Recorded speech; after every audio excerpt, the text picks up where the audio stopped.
You want to spend all day making art. It's simply the most enjoyable thing there is, right? Drawing, crafting, creating. But let's be real. You can't make a living doing just that, and it won't help you pass your classes.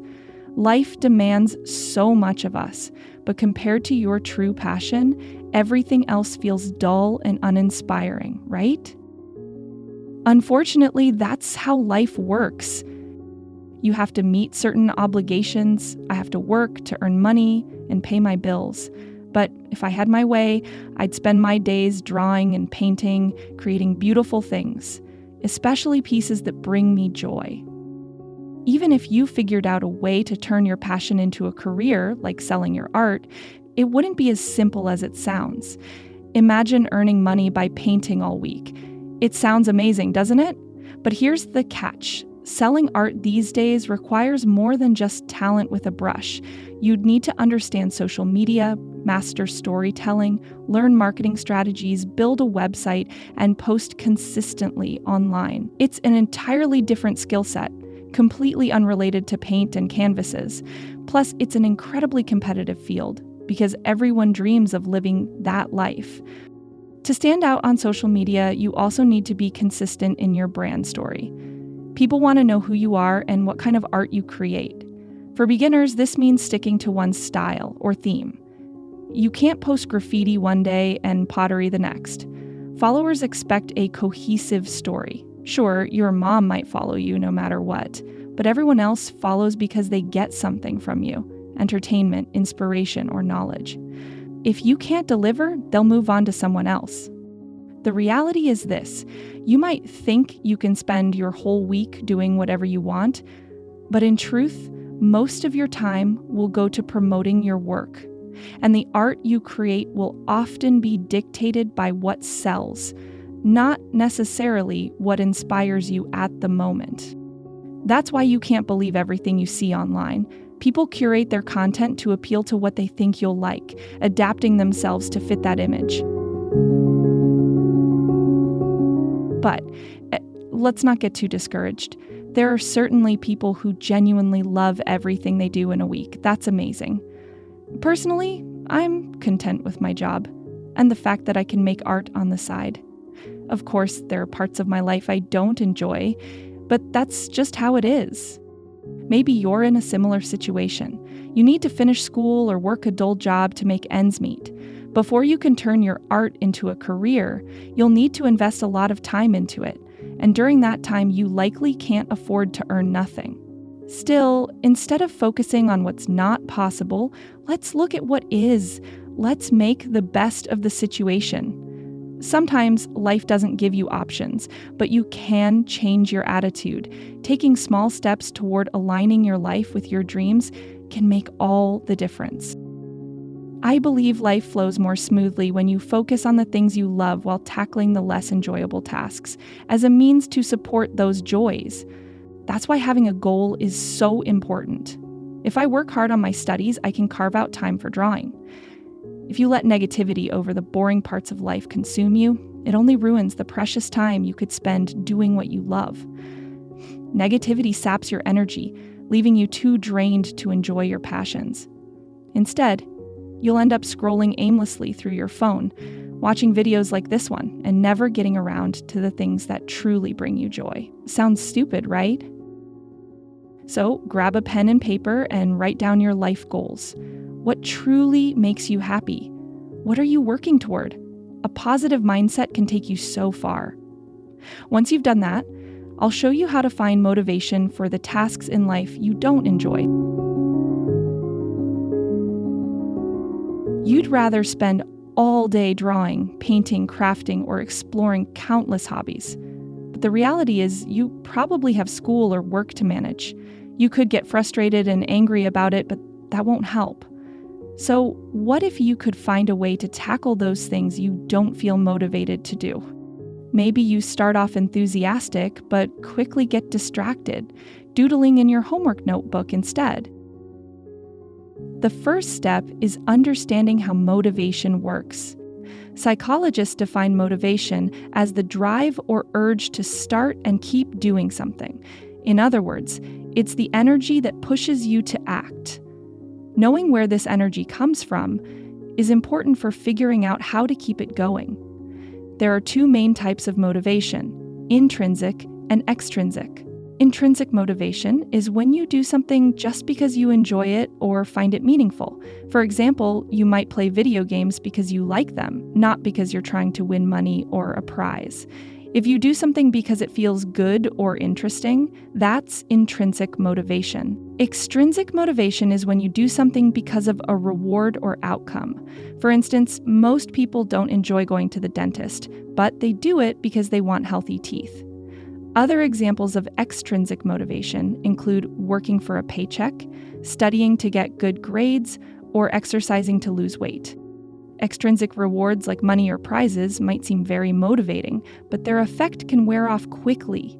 A 2017 study found that people who focused only on results, like the outcome of a New Year's resolution, often didn't stick to their goals. People who enjoyed the process were more likely to keep going. For example, you're more likely to keep exercising if you find a workout you enjoy, like dance classes, rather than doing something only because it builds muscle. Research shows that having high intrinsic motivation, doing something because you like it, is better for keeping you interested in the long run. But most things we do aren't motivated by just one type of motivation. For example, if you're studying for a history test, you might be intrinsically motivated because you find ancient Egypt fascinating, but you could also have extrinsic reasons, like wanting to get a good grade or make your family proud.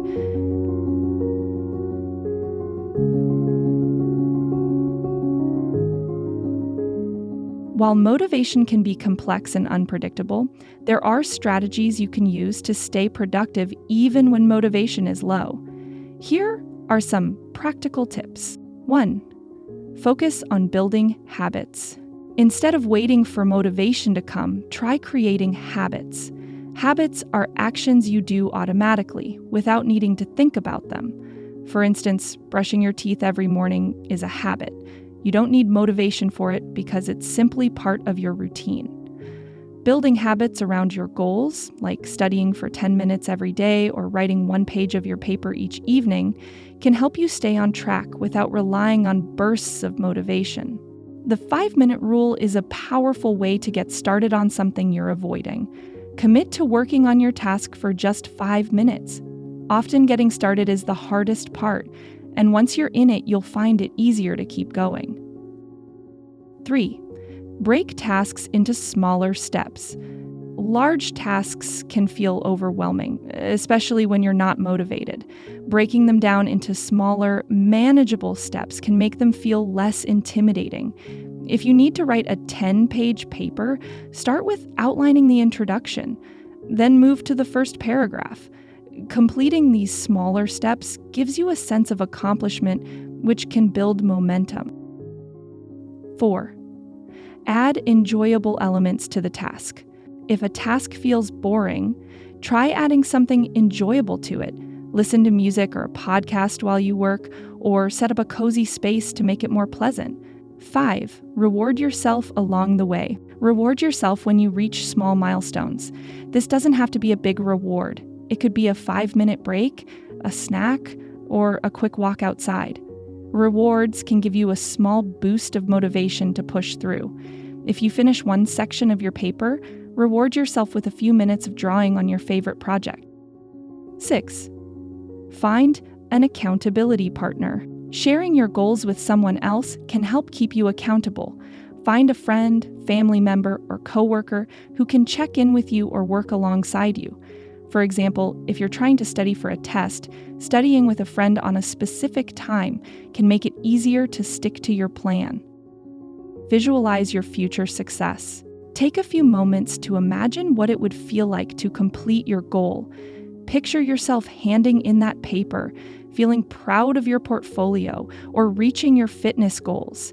Visualizing success can remind you why you started and give you a little extra push. Conclusion: motivation is complex, and it doesn't always show up when you need it. But by understanding different types of motivation And by implementing strategies like habit building, the 5-minute rule, and breaking tasks into steps, you can get things done even when you're feeling unmotivated. Remember, productivity doesn't always come from bursts of inspiration. It often comes from small, consistent actions that add up over time. And the good news is, once you start taking those actions, motivation often follows. So often we find ourselves with no time left for the things we truly enjoy because we spend all our energy on tasks that simply have to be done.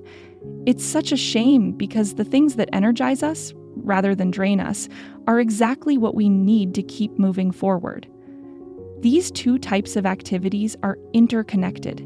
Negative tasks can overshadow the positive ones, leaving us feeling drained and uninspired. But on the flip side, the positive things in our lives can actually make the difficult, draining tasks feel more manageable. It's a cycle. If we allow the negative tasks to take over completely, they rob us of the energy we need to enjoy the things we love. But by prioritizing activities that bring us joy and energy, we're better equipped to handle the less enjoyable aspects of life. They balance each other out, and that balance is essential. Now, of course, I wish you could spend your entire week doing only the things you love. Who wouldn't want that? But if I told you that's possible, I'd sound like one of those people on the internet promising millions if you just do this one simple thing or follow this easy plan. Let's be real, that's not how life works. It's not realistic, and it's not helpful to pretend otherwise. What is helpful is finding ways to look at your situation from a new perspective. Taking a moment to reflect on your current circumstances can open the door to positive change. Ask yourself, how can you feel more satisfied with what you already have? Where in your life do you have the power to make improvements? Focus on the areas you can control. Make space for activities that bring you positive energy and try to do them as often as possible. It doesn't mean ignoring responsibilities or the tasks that feel like obligations, but by carving out time for the things that make you happy, you're recharging your energy reserves. That, in turn, helps you approach the less enjoyable parts of life with more strength and resilience. Remember, it's about small, meaningful steps. The goal isn't to create a perfect life overnight. Instead, it's about finding ways to bring more joy into your daily routine and learning how to balance that joy with the inevitable challenges.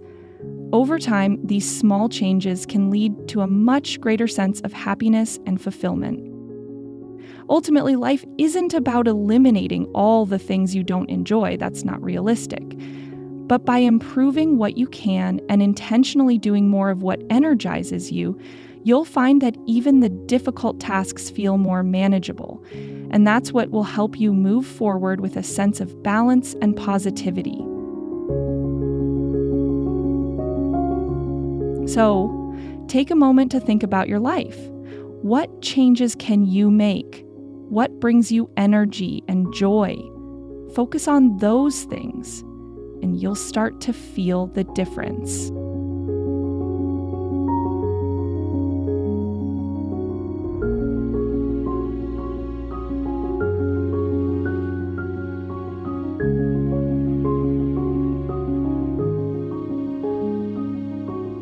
I hope this video has helped you gain a realistic perspective on life. Some things simply have to be done, whether they're enjoyable or not. By finding motivation for those tasks, you'll save more positive energy for the things you truly enjoy. Thank you for watching, and I'd love to hear what changes you'll be making starting today.